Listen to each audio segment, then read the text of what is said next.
Thank you, Jen. First, does the president agree with Dr. Fauci that it's too soon to tell if people are going to be able to gather for Christmas?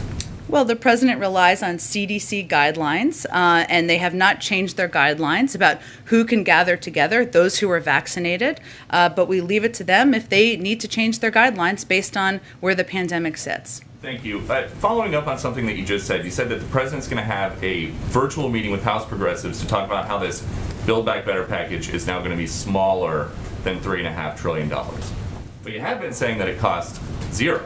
So are you now admitting that the plan does not cost zero? Or is it less than zero? Well, let's not dumb this down for the American public here. What we're talking about is how much the top line investments are, which are all paid for, so therefore it costs zero. No matter what the cost or size of the top line investments are, we have ways to pay for it. So the point is, that's important to the American public, all of your viewers too, is that this is not going to cost the American public $1. We're going to pay for this by asking corporations, the highest income, so people under $400,000, I should say, corporations' highest income, to cover the cost of these necessary investments. So just to not dumb it down then, does the plan cost nothing or is the plan free?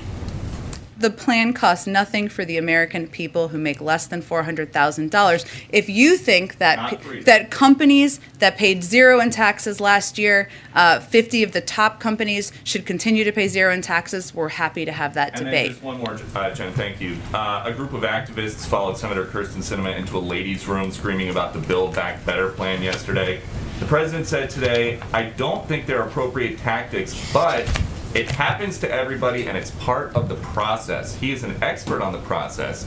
Has he ever been chased into a restroom by activists? Let me be clear here, because I think the context of what happened here is very important. And Senator Sinema put out a statement this morning. So as she said, and I would reiterate from here, the protection of the freedom to protest, to speak out, and to criticize is fundamental to our democracy. The president believes that. Maybe he shorthanded it, but he wanted to make that clear this morning. What happened this weekend was that her classroom, her students, and the safe and intellectually stimulating environment she's worked to create during the years of teaching at ASU was breached. That's inappropriate and unacceptable. And I think the context of what happened here is important, despite the fact that, of course, the president stands for the fundamental right of people to protest, to object, to criticize, as they often do outside of the gates of the White House. So does the White House condemn these protesters who chased her into the restroom? I just said it was inappropriate and unacceptable. I think that pretty much. Not to do that again. I think that's pretty clear that they shouldn't